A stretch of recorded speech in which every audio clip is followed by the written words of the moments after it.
پر ہر قبیلے کا سردار ہی وہاں کا حاکم تھا، اور ظاہر ہے ان قبیلوں کے بیچ لڑائیاں بھی ہوتی تھیں، اس لیے بد امنی اور لوٹ کھسوٹ تو بہت ہی عام تھی۔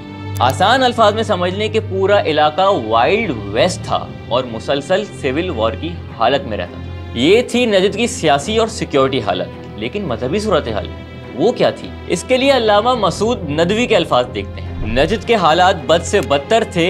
جبیلہ کے علاقے میں حضرت عمر کے بھائی زید بن خطاب کے مزار کی عبادت کی جاتی تھی۔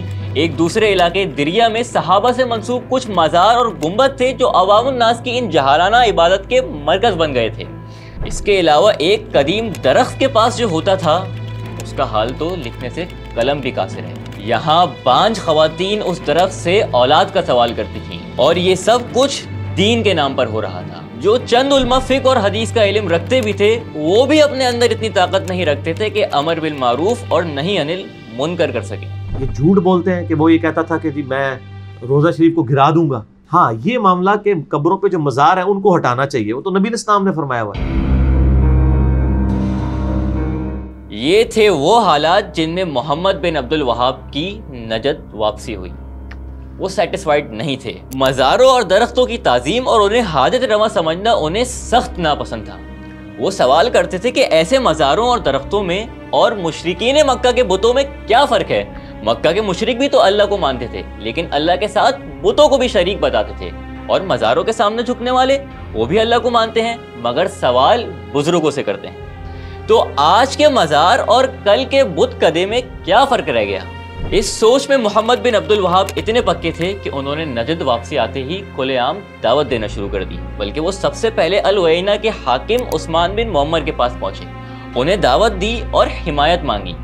عثمان نے مثبت جواب دیا تو محمد بن عبد الوہاب نے عوامی دعوت شروع کر دی۔ کچھ ہی دنوں میں ایک جماعت بن گئی جس نے علاقے میں موجود ان درختوں کو گرانا شروع کر دیا جن کی لوگ تعظیم کرتے تھے، لیکن اتنا ہی کافی نہیں تھا۔ محمد بن عبد الوہاب نے عثمان بن معمر سے ایک ایسا مطالبہ کر دیا جس سے تحریک ایک نئے موڑ پر آ گئی۔ ہوا یہ کہ العینہ کے قریب جبیلہ کے مقام پر حضرت زید بن خطاب کا مزار تھا جو ان تمام رسومات کا گڑھ بنا ہوا تھا جنہیں محمد بن عبد الوہاب بدعت اور شرک سمجھتے تھے۔ ان کے خیال میں یہ مزار ڈھا دینا چاہیے تاکہ یہ خرافات ختم ہو جائیں۔ ویسے بھی اسلام میں قبر کو مزار میں بدلنے اور پھر اس پر گنبد تعمیر کرنے کا کوئی تصور نہیں۔ جب انہوں نے عثمان بن معمر سے یہ کہا تو انہوں نے جواب دیا، آپ ضرور جائیں اور گنبد کو گرا دیں۔ محمد بن عبد الوہاب نے کہا، یہ کام آپ کے بغیر میں نہیں کر سکتا، آپ میرے ساتھ چلیں کیونکہ مجھے ڈر ہے کہ لوگ ہمیں نقصان پہنچا دیں گے۔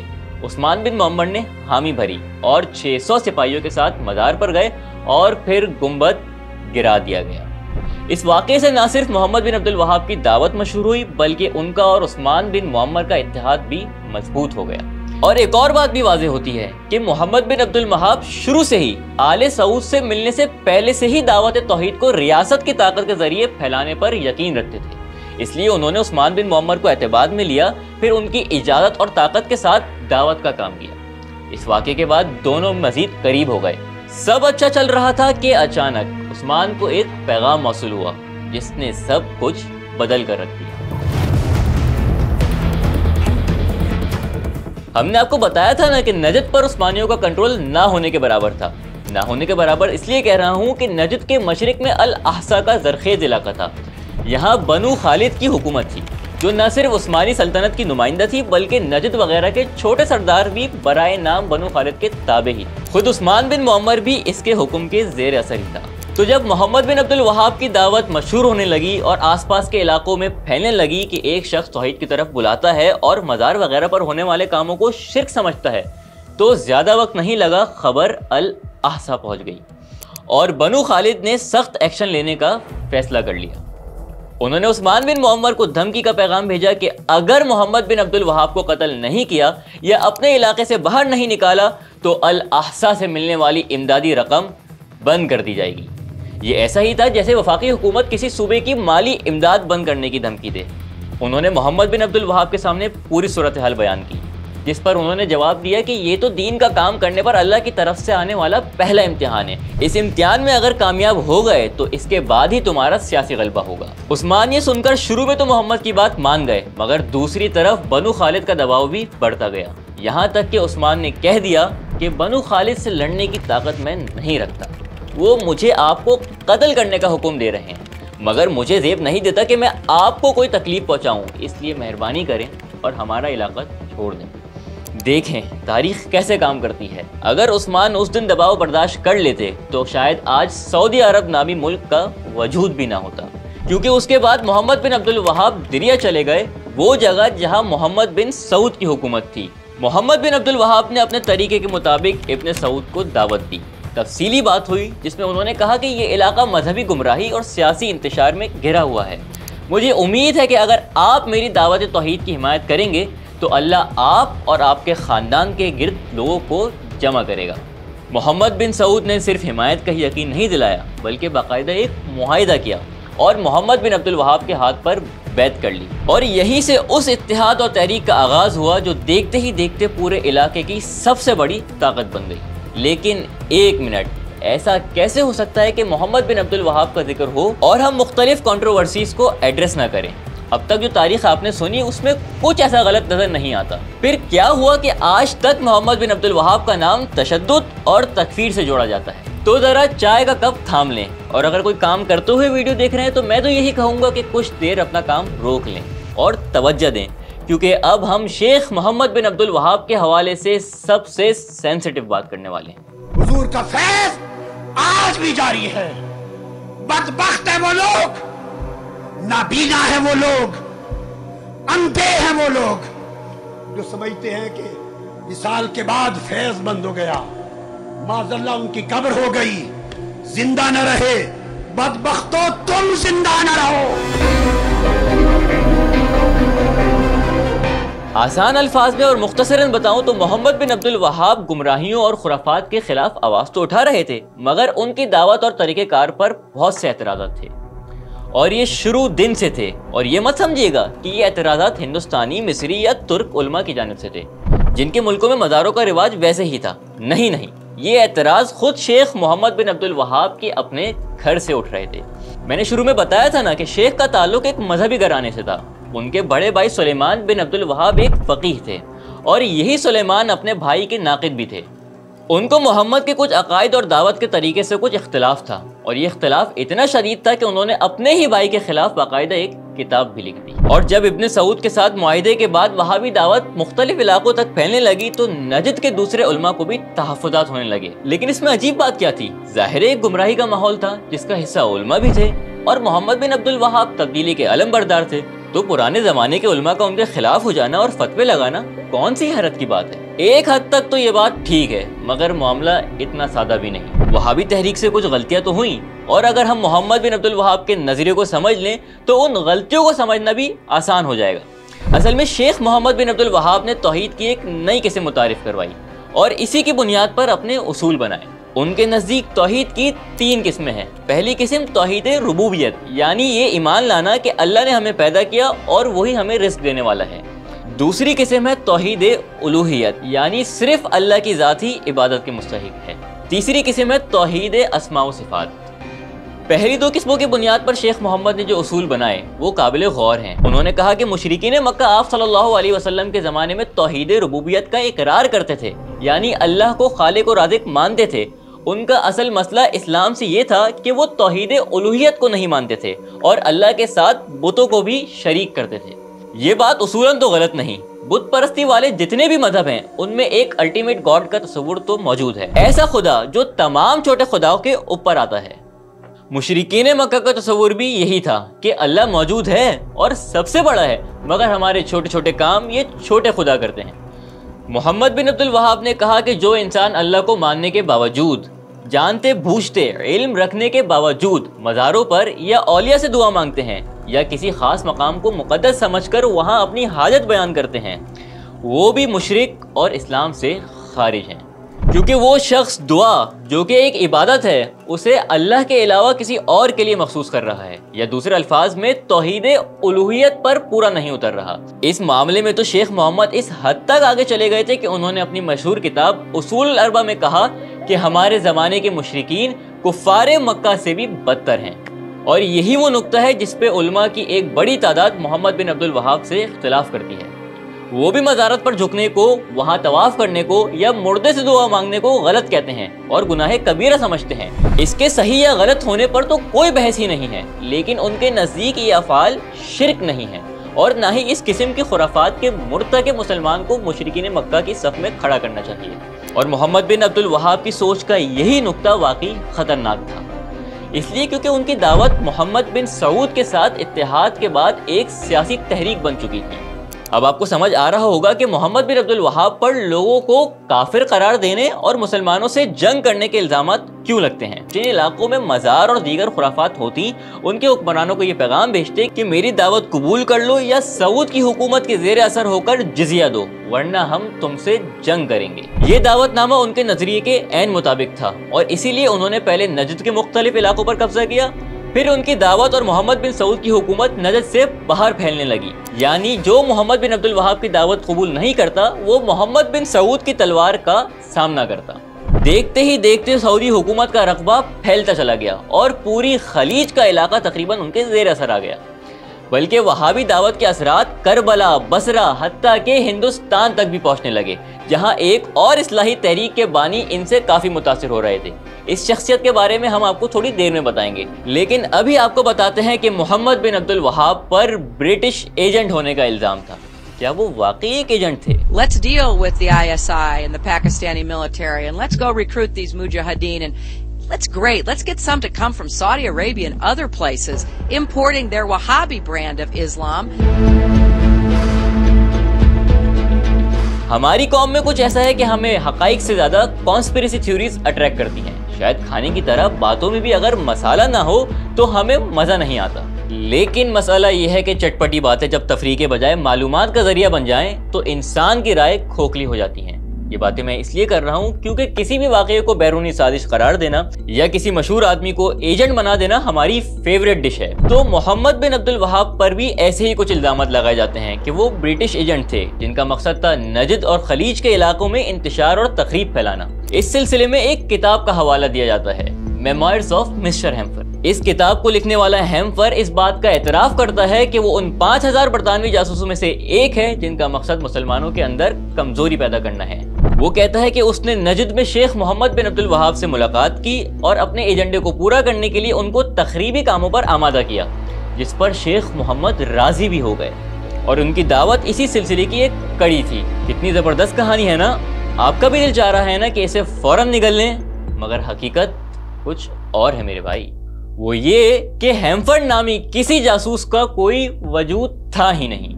اس کتاب کا پہلا ایڈیشن ترکی زبان میں شائع ہوا اور اکثر محققین کے مطابق یہ کتاب کسی ہیمفر نے نہیں یا کسی انگریز نے نہیں بلکہ ایوب صبری پاشا نام کے ایک ترک نے لکھی تھی، جس کا مقصد تھا، بلکہ مقصد تو خیر آپ سمجھ ہی گئے ہوں گے، بتانے کی کیا ضرورت ہے۔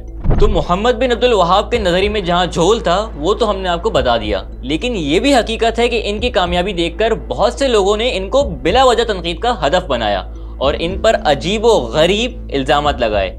یہی وجہ ہے کہ علامہ مسعود ندوی نے محمد بن عبد الوہاب کو مظلوم داعی و مصلح کا لقب دیا اور اس عنوان سے ان پر ایک کتاب بھی لکھی۔ ویسے ایک دلچسپ بات یہ ہے کہ جس وقت نجد میں وہابی تحریک اپنے عروج پر تھی، ہندوستان میں تقریباً اسی وقت شاہ اسماعیل شہید اور سید احمد بریلوی کی تحریک بھی سر اٹھا رہی تھی۔ حیران کن طور پر دونوں تحریکوں کے نظریات اور مقاصد میں زیادہ فرق نہیں تھا، بلکہ بعض مورخین تو یہاں تک لکھتے ہیں کہ سید احمد بریلوی نے سفر حج میں محمد بن عبد الوہاب سے ملاقات بھی کی تھی اور وہ ان سے متاثر بھی ہوئے تھے۔ اگر یہ واقعی سچ ہے تو یہ کہنا غلط نہیں ہوگا کہ ہندوستان میں پہلا وہابی ایک بریلوی تھا، سید احمد بریلوی۔ محمد بن عبد الوہاب پر اعتراضات کی بحث میں ہماری سعودی چھتری میں پھیلنے والی وہابی دعوت کی کہانی تو ادھوری رہ گئی۔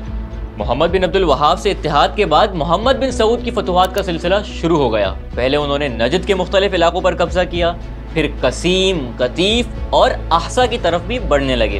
اس مہم کے دوران محمد بن سعود کا انتقال ہو گیا اور ان کے بیٹے عبدالعزیز حکمران بن گئے۔ عبدالعزیز سیاسی طور پر اپنے والد کے جانشین تھے اور مذہبی طور پر شیخ محمد کے، جو بڑھاپے اور بیماری کی وجہ سے اب اتنے ایکٹیو نہیں تھے، لیکن ان کو اطمینان تھا کہ ان کا مشن اب پورے زور و شور سے آگے بڑھ رہا ہے۔ اور بالآخر 1792 میں 89 سال کی عمر میں شیخ محمد بن عبد الوہاب اپنے خالق حقیقی سے جا ملے۔ اِنَّ لِلَّهِ وَإِنَّ إِلَيْهِ راجعون۔ ویسے ہمارا موضوع سعودی عرب کی تاریخ نہیں بلکہ محمد بن عبد الوہاب اور ان کی دعوت ہے، لیکن یہ بتانا ضروری ہے کہ جس سعودی حکومت کی ہم نے بات کی وہ پہلی سعودی حکومت تھی جسے چند سال بعد مصر کے عثمانی والی محمد علی پاشا نے فوج بھیج کر ختم کر دیا تھا۔ یہ جو موجودہ سعودی حکومت ہے یہ آل سعود کی تیسری حکومت ہے، یعنی سعودی حکومتیں تو آتی جاتی رہیں لیکن وہابی دعوت اور اثر و رسوخ قائم رہا اور آج بھی قائم ہے۔ اس کی ایک صورت ہمیں سعودی علماء کی شکل میں نظر آتی ہے جو محمد بن عبد الوہاب کے خاندان سے تعلق رکھتے ہیں، جن کے نام کے آگے آل الشیخ لگتا ہے۔ یہ مذہبی معاملات میں تو بڑے ایکٹیو ہیں لیکن سیاسی معاملات میں ان کے پلے کچھ نہیں سوائے اس کے کہ سعودی حکومت کی حمایت کریں۔ ایک طرف وہابیوں کی اپنی جنم بھومی میں سیاست سے دوری کا یہ عالم ہے تو دوسری طرف افغانستان کی طالبان حکومت نے ابھی کچھ دن پہلے محمد بن عبد الوہاب کی کتاب التوحید پر پابندی لگا دی ہے۔ لیکن کیوں؟ سن کر عجیب لگ رہا ہے نا کہ طالبان تو خود مذہبی ہونے کے دعوے دار ہیں بلکہ لوگ تو ان پر بھی وہابی ہونے کا الزام لگاتے ہیں، تو انہوں نے اس کتاب پر پابندی کیوں لگائی؟ بات یہ ہے کہ طالبان افغانستان میں داعش کے حملوں سے تنگ ہیں اور وہ سمجھتے ہیں کہ داعش وہابی تحریک کا ہی تسلسل ہے اور ان دونوں تحریکوں کے نظریات بھی تقریباً ایک جیسے ہیں۔ لیکن کیا واقعی ایسا ہے؟ آج محمد بن عبد الوہاب کا حقیقی وارث کون ہے؟ ان کا اپنا سعودی نواز خاندان یا پہاڑوں میں چھپے داعش کے کارندے یا محمد بن عبد الوہاب کی تعلیمات ان دونوں کے بیچ کہیں کھو گئی ہیں؟ فیصلہ آپ نے کرنا ہے۔ کیوں؟ کیونکہ اب تو آپ محمد بن عبد الوہاب کو جان چکے ہیں۔